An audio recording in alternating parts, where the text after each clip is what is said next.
이 노아의 후손들이 동방에서 점점 옮겨지면서 이 시날 평지까지 이제 오게 됩니다. 이 동방에서 멀어졌다라는 것은 하나님에게서 멀어졌다라는 뜻입니다. 그러니까 에덴의 신앙들이 점점 사라지고 있었던 겁니다. 그래서 이 시날 평지의 바벨탑을 이제 짓기 시작합니다. 하늘에 닿는 이 높은 탑을 세우자는 겁니다.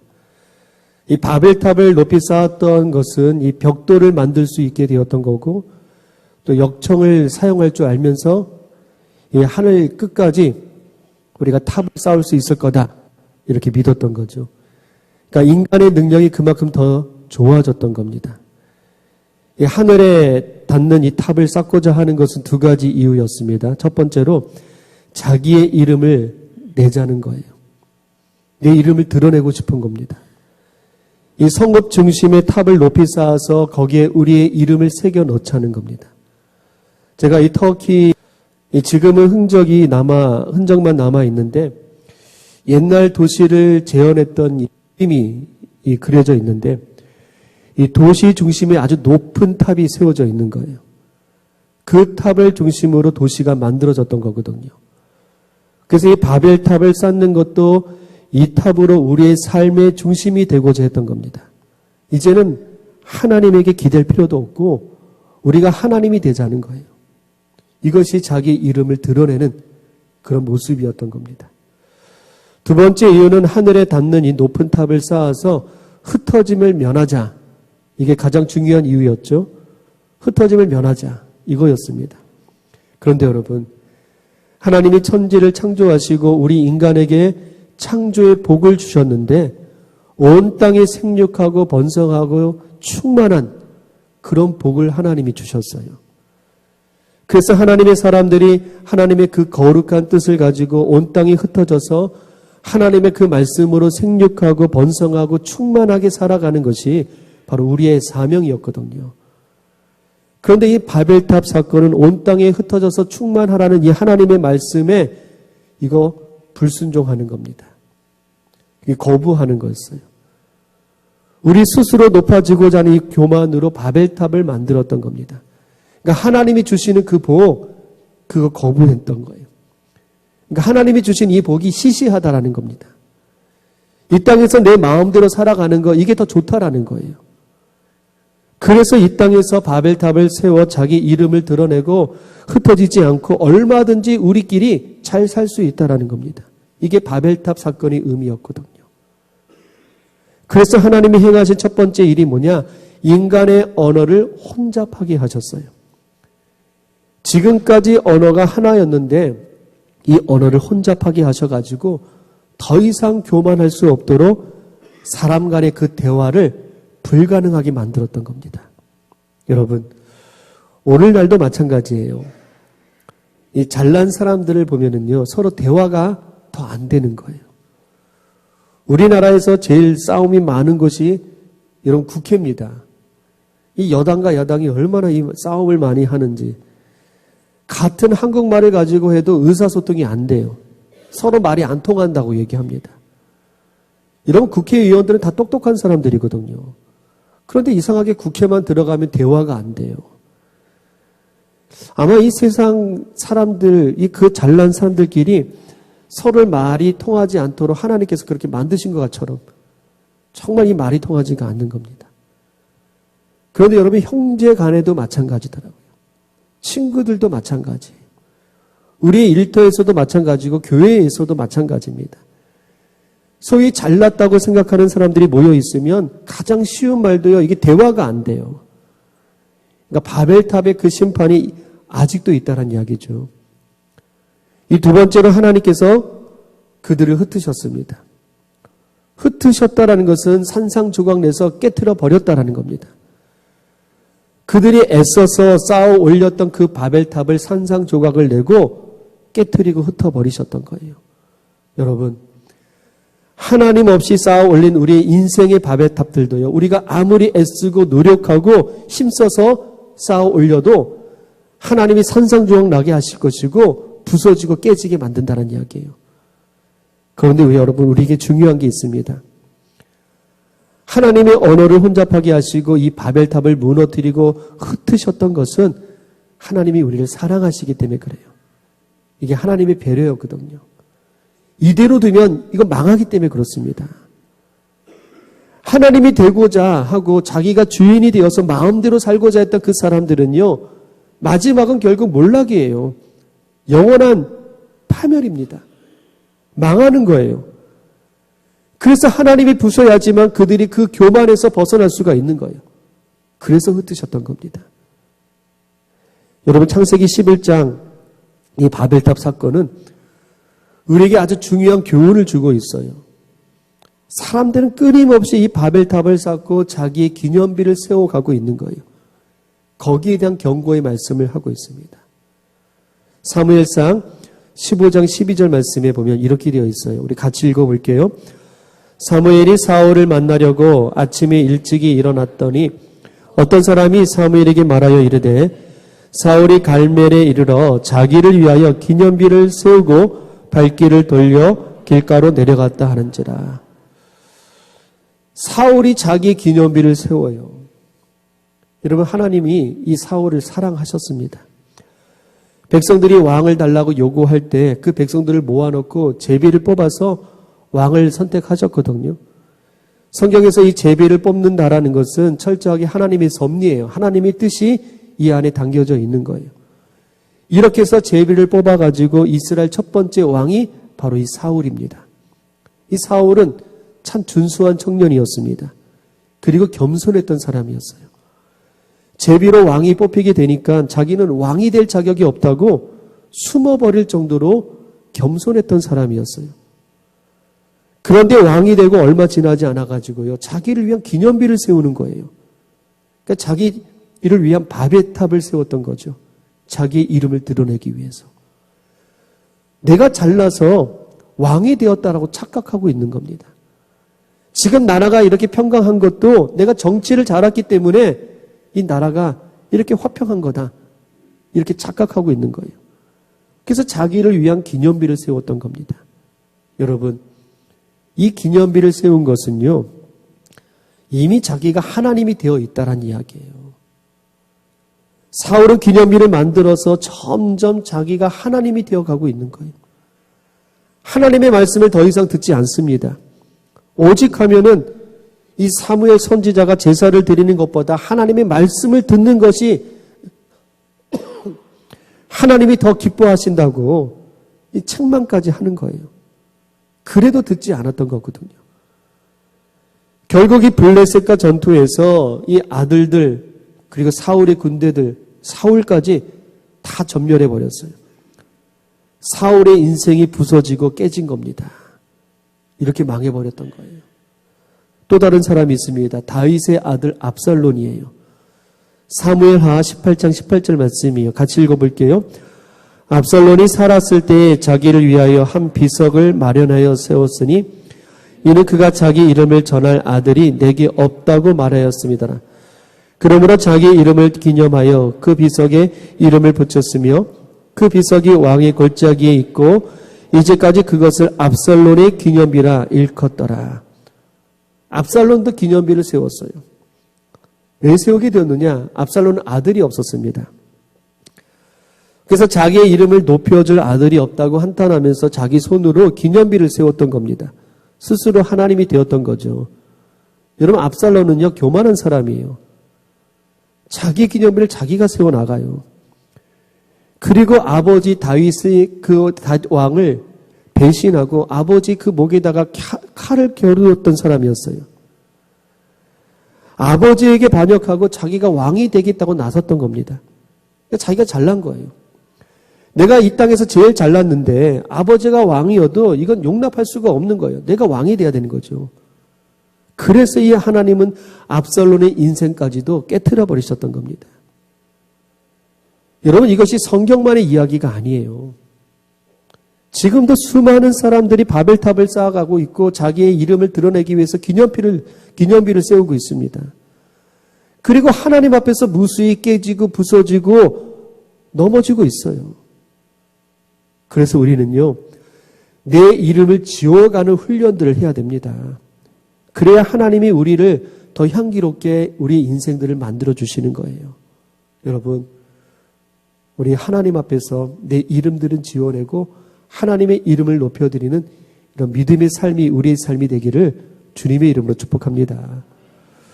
오늘 말씀 10절부터는요, 셈의 족보가 나와요. 근데 이 셈의 족보는요, 창세기 10장의 족보와 같습니다. 그런데 같은 족보처럼 보이지만 자세히 보면 좀 달라요. 전혀 다른 족보입니다. 이 창세기는 이 족보가 4개가 나옵니다. 그리고 이 족보마다 주는 메시지가 달라요. 제일 첫 번째 족보가 창세기 4장 16절부터 나오는 가인의 족보예요. 가인이 아벨을 죽이고 가인에게서 시작된 그 후손들을 기록하고 있습니다. 그래서 이 가인들의 족보를 보면은 가인의 그 후손들을 설명하는 기록들이에요.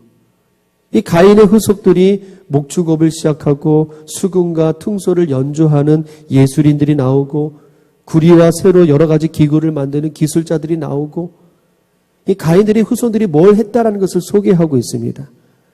그러니까 이 가인의 후손들은요, 인류의 문명을 발전시켰던 사람들로 그 이름이 기록되어 있어요. 그리고 두 번째 족보는 창세기 5장에 나옵니다. 말씀을 같이 읽어볼게요. 창세기 5장 4절입니다. 아담은 셋을 낳은 후 800년을 지내며 자녀들을 낳았으며 그는 930세를 살고 죽었더라.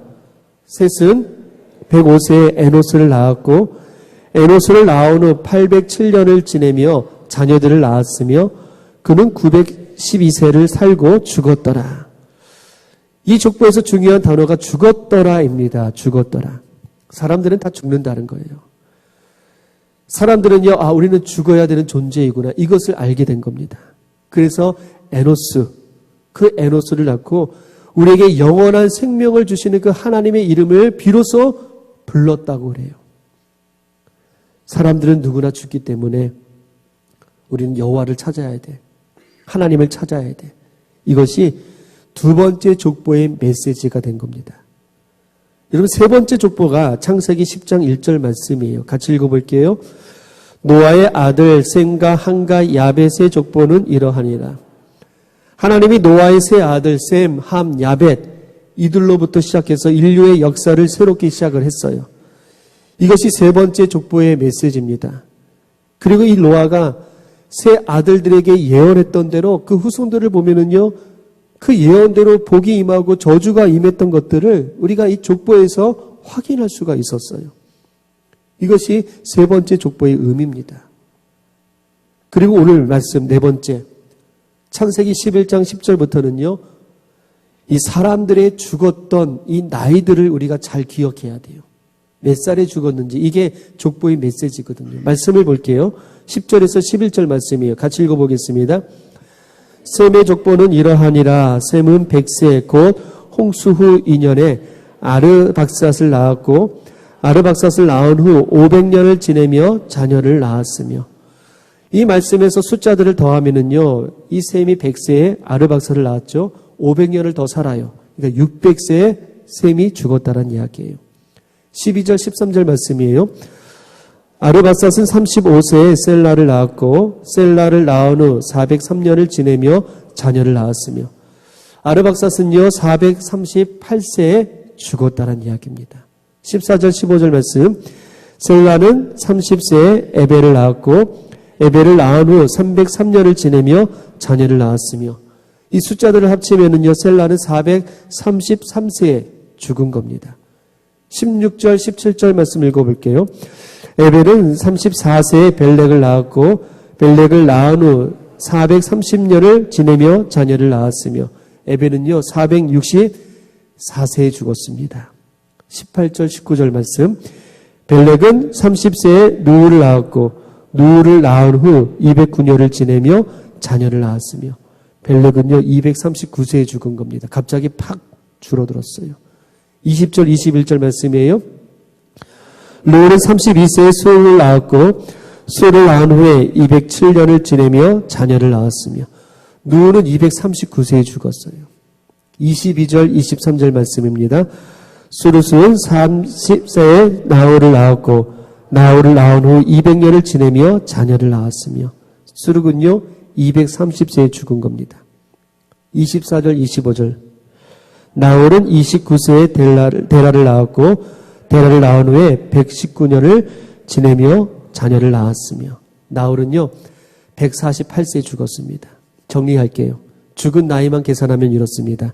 셈 600세, 아르박사 438세, 셀라 433세, 에벨 464, 벨렉 239, 루 239, 수르 230, 나홀 148세. 여러분, 죽음의 나이가 빨라지고 있는 거예요.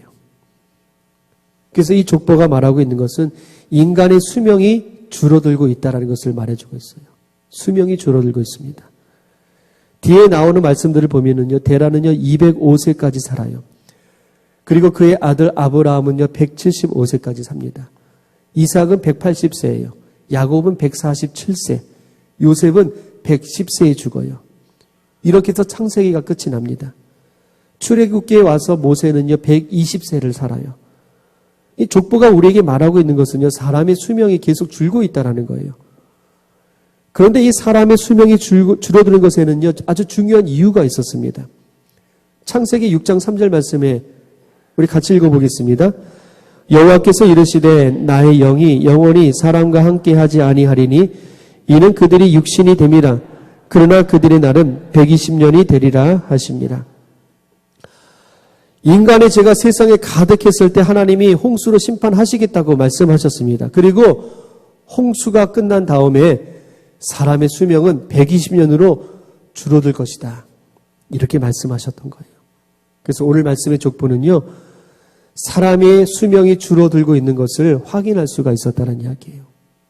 여러분, 사람의 수명이 줄어들었다는 것은 하나님이 하신 이 말씀이 반드시 이루어진다는 것을 보여주고 있는 겁니다. 하나님의 이 말씀은요, 하나도 빠짐없이 다 이루어 주셨다라는 거예요. 창세기 6장에서 사람의 수명이 120년이 될 거다 이렇게 말씀하셨을 때 그때 사람들은요 800년, 900년을 살았던 사람들이에요. 당시 사람들이요 하나님의 이 말씀을 아주 우습게 여겼을 거예요. 말도 안 되는 이야기죠. 자기들은 800년 살고 900년 사는데 120년밖에 못 산다라는 거예요. 쉽게 말해서 지금 여러분 100세 시대를 우리가 살고 있잖아요. 그런데 하나님이 우리 인간의 수명은 30년밖에 안 돼. 이렇게 말씀하신다면 여러분 이거 믿겠습니까? 믿어지지 않는 거예요. 아니 100살을 살고 있는데 무슨 30년을 살아요. 이 당시 사람들이 800년, 900년을 살고 있는데 하나님이 120년 살다고 말씀하니까 이게 믿어지지가 않는 겁니다. 그래서 이들이 하나님의 이 말씀을 우습게 여겼던 거죠.